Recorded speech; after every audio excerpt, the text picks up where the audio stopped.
Before I'd even finished unloading the last box into my new house, she was already on my driveway.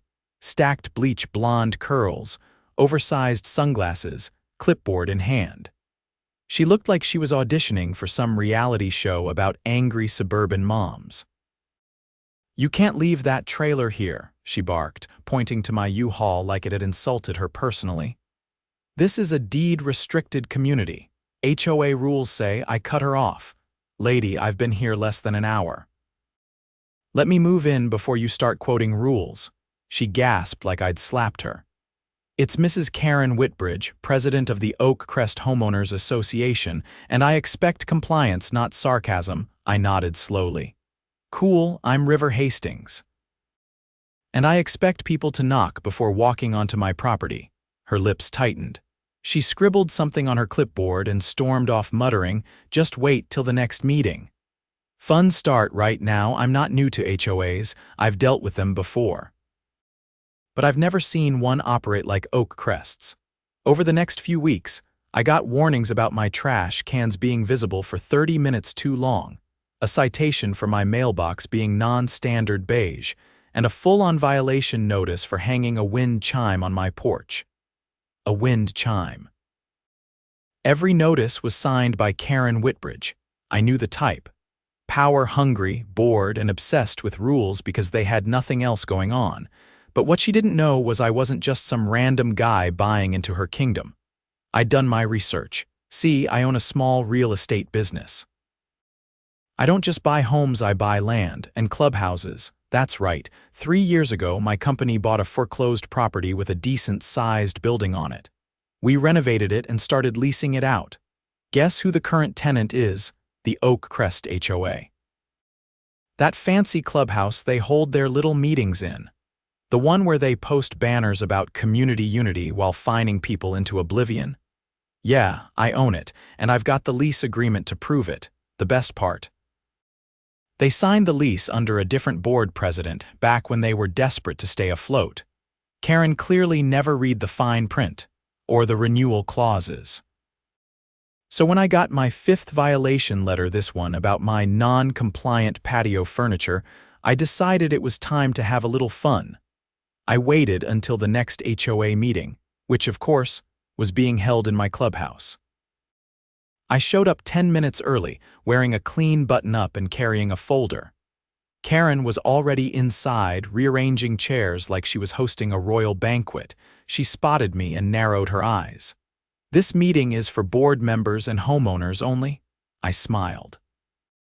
"Good thing I'm both," she scoffed. "You're not on the board." "No," I said, walking past her to the front of the room. "But I do own the building, which makes me your landlord." You could have heard a pin drop. Her hand froze mid-clipboard. I opened my folder, pulled out a copy of the lease agreement and placed it on the table in front of her. "This is the rental agreement you've been operating under, signed 3 years ago. Monthly payments still on time, thank you very much."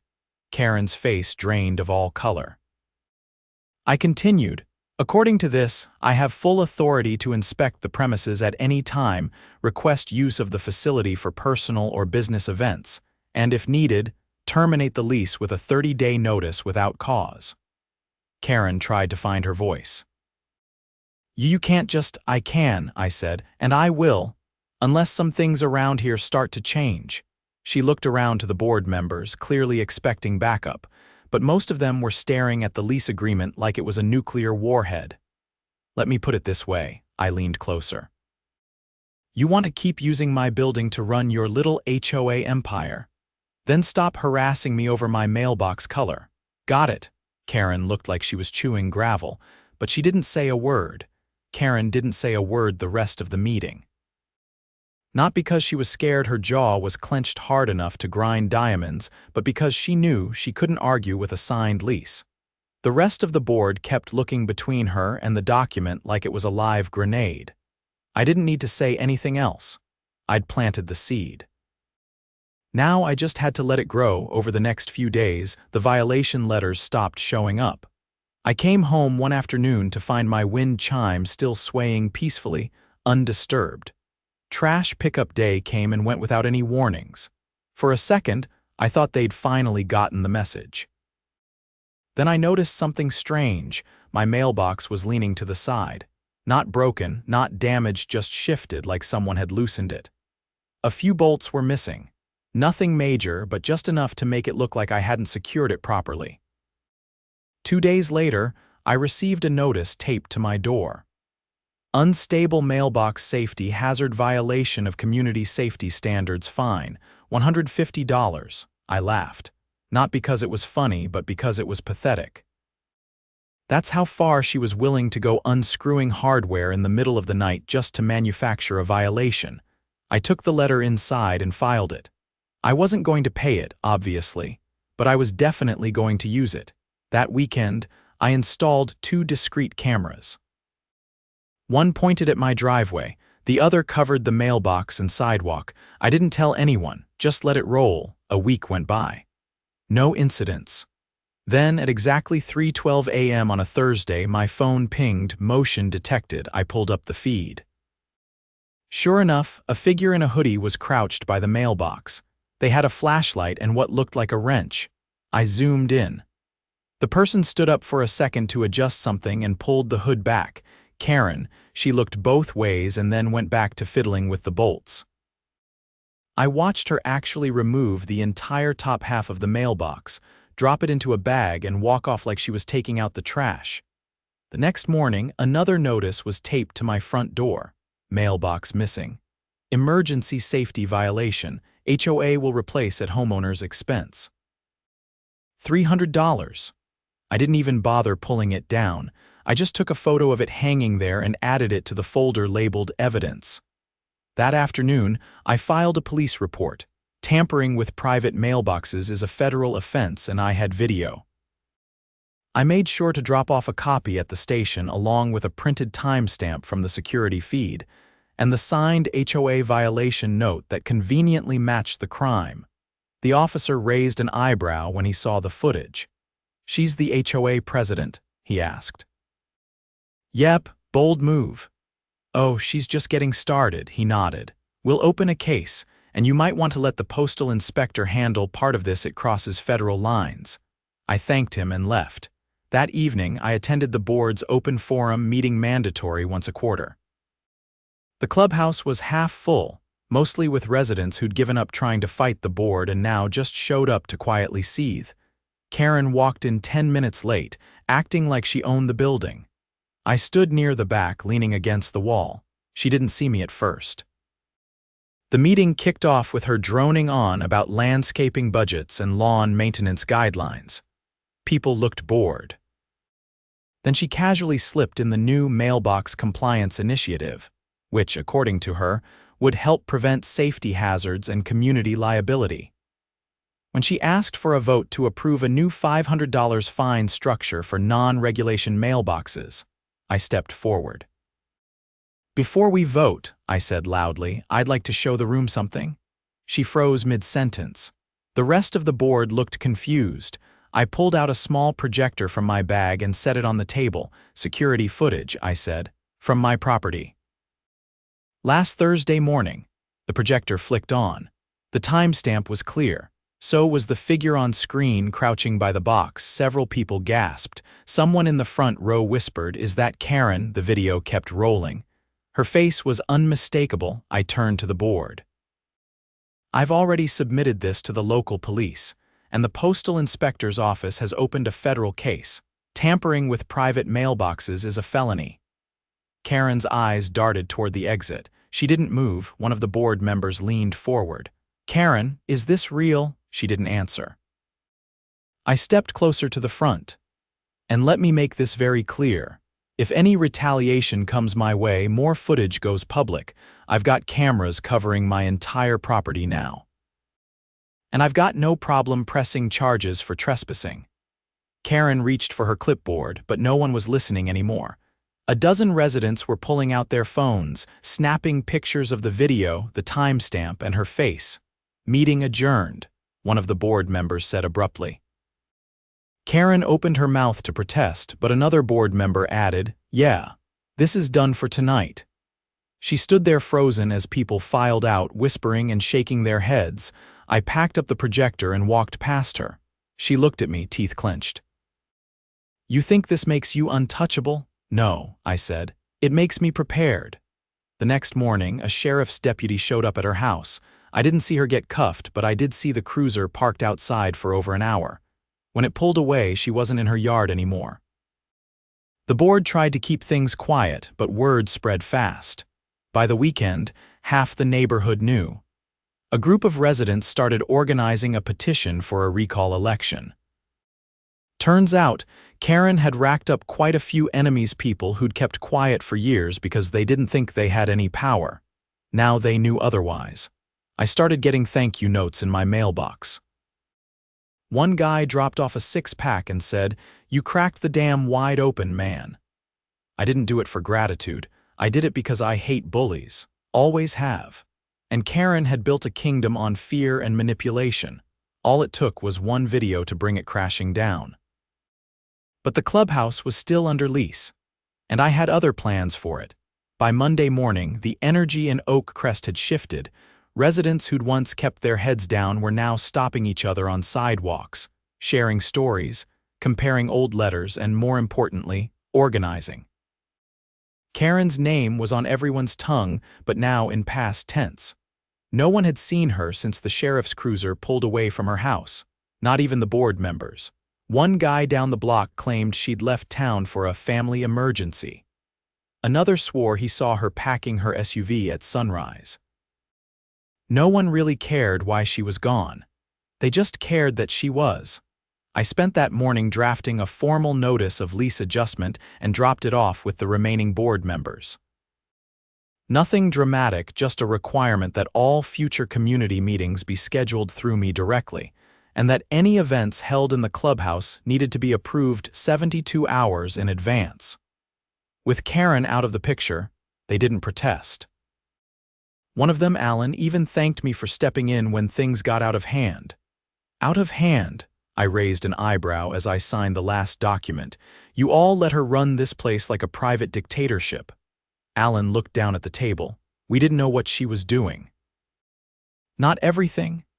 You didn't want to know, I corrected. There's a difference. He nodded once quietly, then left without further comment. That afternoon, I met with a few neighbors who'd asked me to look over some of their HOA-related documents. Among them was a retired machinist named Glenn who'd lived on Oak Crest Lane since the late 80s. He brought out a folder stuffed with old newsletters, payment notices, and incident logs, every piece of correspondence he'd ever received from the HOA. "Take a look at this," he said, laying out a faded letter from 5 years ago. "They fined me for repainting my fence without permission. Only thing is, I never touched the fence, not once." The letter was signed by the then vice president of the board. The same name appeared on 5 other documents in Glenn's folder, each issuing fines or citations without any documented inspections, photos, or confirmation. That name, Carolyn Reese, was still on the board today. I started cross-referencing Glenn's paperwork with other residents' files. It didn't take long to spot a pattern. Dozens of fines had been issued over the years without backup documentation. Worse, some of the payment checks had been made out directly to names, not to the HOA or its official account. By evening, I'd identified over 30 instances where money appeared to have gone into personal accounts. The total? A little over $20,000 spread across 6 years. Not a massive sum in the grand scheme of things, but more than enough to qualify as embezzlement. The next step was obvious. I contacted a friend from my college days, Aisha, now an assistant district attorney for the county. We met at a diner outside town limits.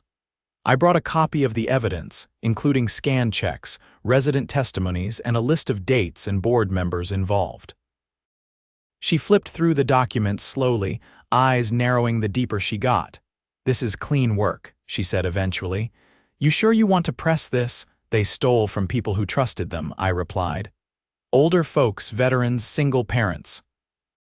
If this doesn't get prosecuted, what's the point of having laws?" She tapped her pen on the table, weighing her options. "I'll run it through the fraud unit. If even half of this holds up, it's going to get ugly for them." "Good. A week later, subpoenas hit 6 board members. Carolyn Reese was arrested at her job at a local insurance agency. Another board member, Patrick, had already lawyered up by the time investigators reached his door. The community buzzed with every new update. I didn't say much, I didn't need to. The evidence spoke louder than I ever could. The board collapsed. 3 of the remaining members resigned within 72 hours of Carolyn's arrest. The remaining 2 couldn't legally conduct meetings without a quorum, which meant officially the HOA was frozen. No new violations, no fines, no enforcement, but I saw an opportunity. With the HOA in chaos and the clubhouse lease under my control, I called a public town meeting, not a board meeting, but an open forum for homeowners. I posted flyers at every mailbox, handed out printed notices, and even went door to door to invite people personally. The turnout was massive. People filled the clubhouse to capacity, lining the walls and standing in doorways. I stood at the front, not as a landlord or a business owner, but as a neighbor. "I'm not here to run your HOA," I said. "But I am going to make sure it doesn't go back to what it was." One man from the back raised his hand. "You gonna replace it with something else?" "No," I said. "You are." I handed the floor to a small committee I'd helped form from among the residents' people with no ties to the old board, no history of fines or citations, and no interest in power for power's sake. A schoolteacher, a retired firefighter, a single mom who ran her own bakery. Good people. They proposed dissolving the current board entirely and holding a full community election in 60 days. Every position would be up for grabs. No appointments, no handpicking. Just ballots, transparency, and a clean slate. The crowd erupted in applause. I stepped back, letting the new committee explain the logistics. When the meeting ended, neighbors came up to shake my hand, swap stories, and tell me what they planned to do with their newfound voice. One woman, Clara, looked like she'd been holding something in for years. "I used to be afraid," she said. "Every time I saw a letter from the HOA, I'd panic, but now it feels like we're taking our neighborhood back." That night, I walked home under a sky full of stars, a warm breeze cutting through the trees.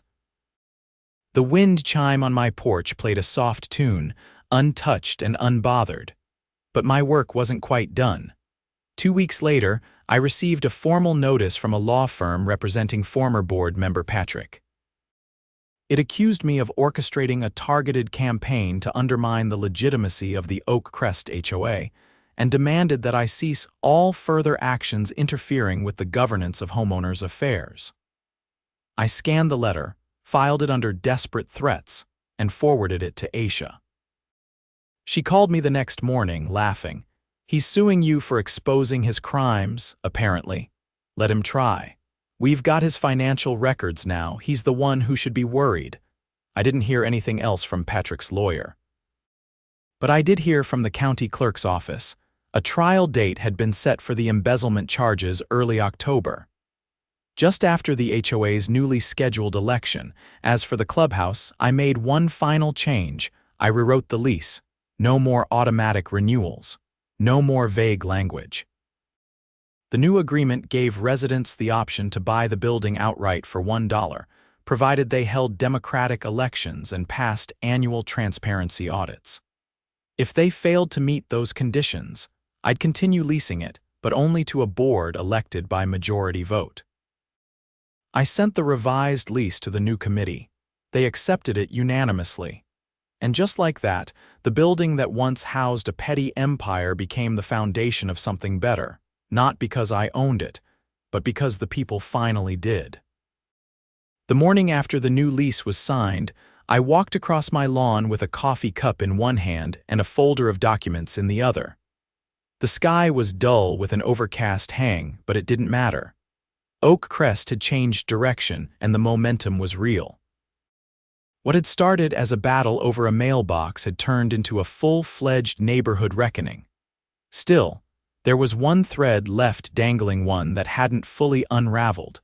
My security footage had taken down Karren for tampering with my property. The financial records had exposed Carolyn and the others for pocketing HOA money. But something in the pattern of those payments had bothered me from the beginning. Not just the amounts or the frequency, but the gaps. There were payments listed from homeowners who swore they never paid a dime. One widower, Mr. Langford, had supposedly paid over $600 in landscaping compliance fines 2 years ago.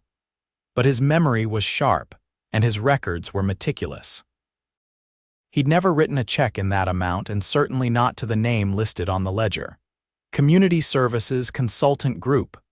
The name sounded official, but I couldn't find any trace of such a company registered in the state. That wasn't just suspicious, it could be criminal. I took it to Aisha, who was already deep into prosecution prep for the embezzlement trial. She scanned the name and leaned back in her chair.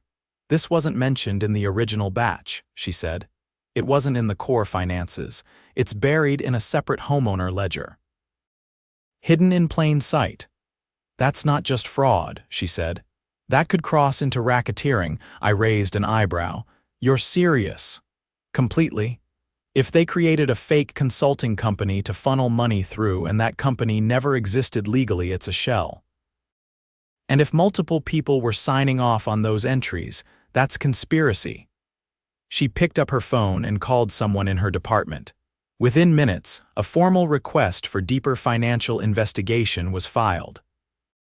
That same afternoon, a forensics team began combing through the HOA's past 5 years of financial records, every line item, every vendor, every transaction.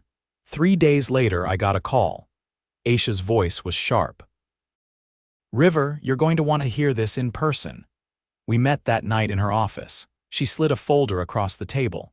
They created a fake third-party vendor during Karren's first year as president. The name was registered to a P.O. box 3 towns over. The payments were sent regularly, always just under thresholds that would trigger audits. Who was collecting? A bank account in Patrick's name, but guess who authorized the vendor? She turned over a sheet, Carolyn's signature. "And here's the kicker," Aisha said.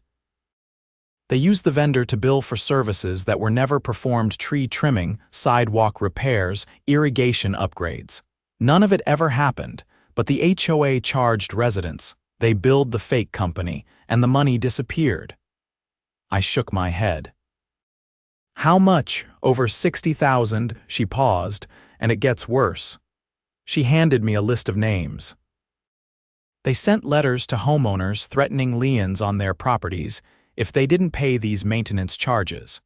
"We've confirmed at least 4 homes were sold under duress. Families who couldn't fight the legal threats and decided to move rather than risk foreclosure." That wasn't just greed. That was cruelty. I looked at the list. One name stood out, the DeLucas, a young couple who'd moved out the year before I arrived.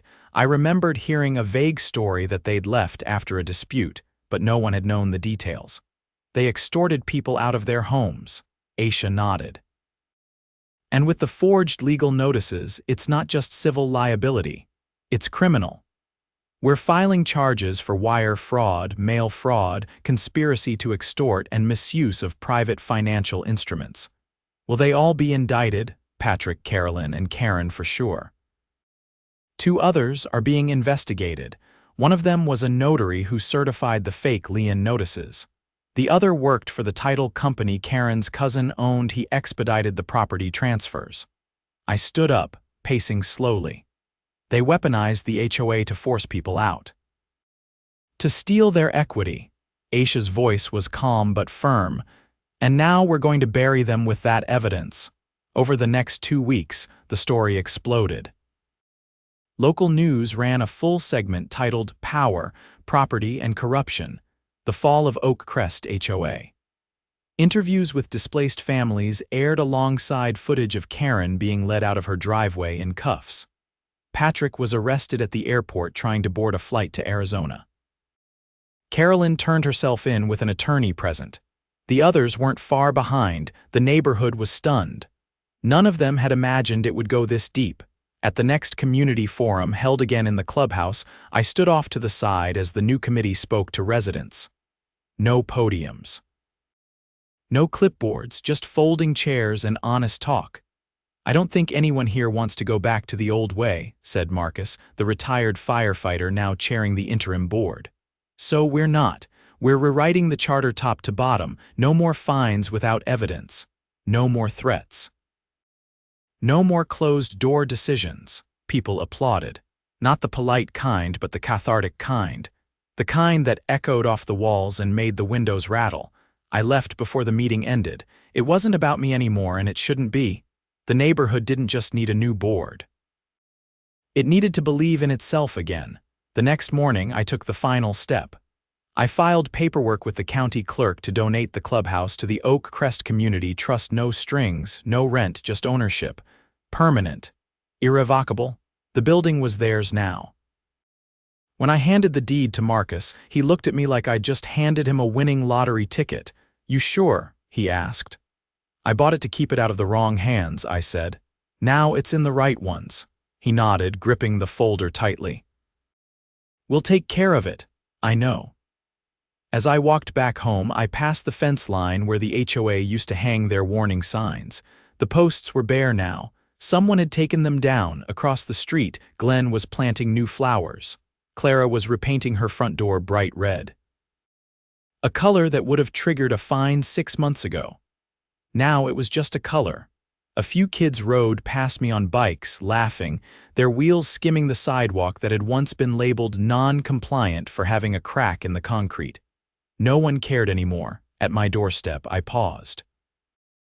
The wind chime rang again, caught in a light breeze. It sounded different now, not louder, just clearer. Inside, my phone buzzed. A message from Aisha, all 6 indicted. Trial dates set, victim restitution fund in progress. Justice had taken root, not because of one man's lease, but because when power is built on fear, all it takes is one person willing to push back and a community ready to follow.